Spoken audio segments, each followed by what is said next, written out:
Yes, I think this is the time now to analyze the protests that took place on the 6th of July.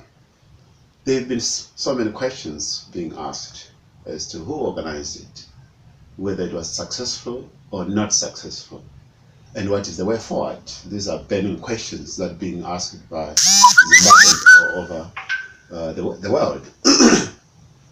I'm going to speak as an analyst without being drawn into any of the arguments.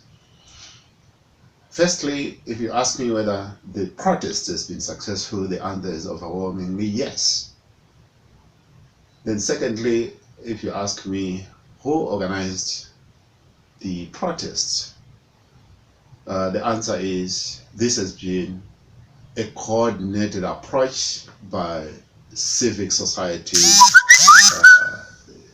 again, using the power of social media. We've seen WhatsApp being drawn into it, we've seen Facebook being drawn into it, we've seen any means of social media being the channel, people channeling their anger through those medias, and at the end of the day, what we saw was a very coordinated and successful way of protest.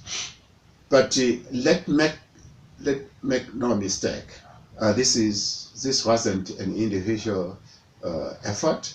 This was a coordinated approach, as I've said, and many of these organizations, like this flag, Tajamuka, members of those organizations belong to other organizations, and those other organizations belong to other organizations. So there's a cascading of various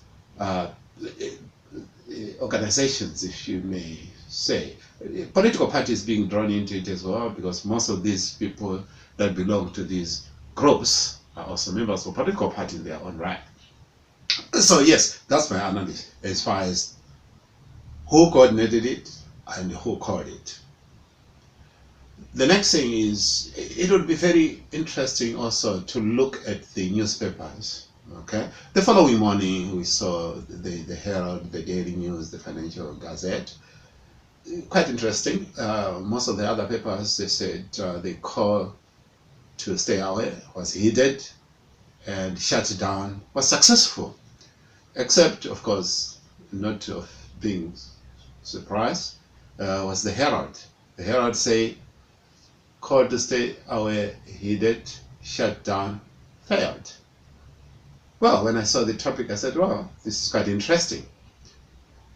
Here is a newspaper which you say, oh, it's like, I don't eat pork, but I eat bacon. What's the difference between pork and bacon?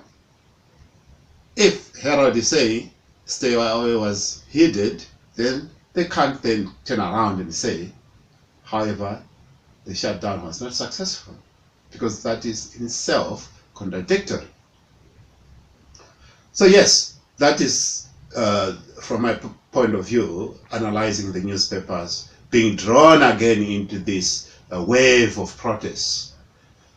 The next question is, where do we go from here? Okay, Zimbabweans out there, I think first and foremost we need to say, why did we in the first place decide to protest? Of course, there are burning issues. The civil servants not being paid, the government is broke. There is repression where people are not allowed to freely speak out. Political parties not allowed to campaign freely, although this is part of the constitution. But within Zimbabwe, we have seen that although there's a freedom of speech, there's no freedom after the speech. And this is exactly what people are against.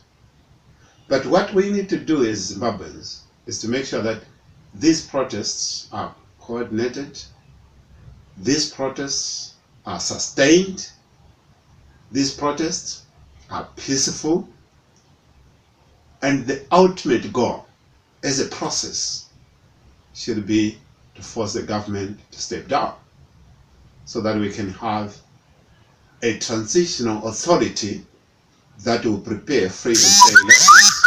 There will never be a time that ZANU-PF can change the constitution, can harmonize the electoral laws, and force itself out of power, that we know and that we have seen from the previous elections. So Zimbabweans out there, we have got a challenge. And the challenge is that we must come together as Zimbabweans. The challenge is that we must have objectives and we must move towards those objectives. The big picture here is that it mustn't be a violent protest. It should be peaceful protests until the government of Robert Mugabe is out of power. Until I meet you in the next episode, thank you, Zimbabweans. Stay safe.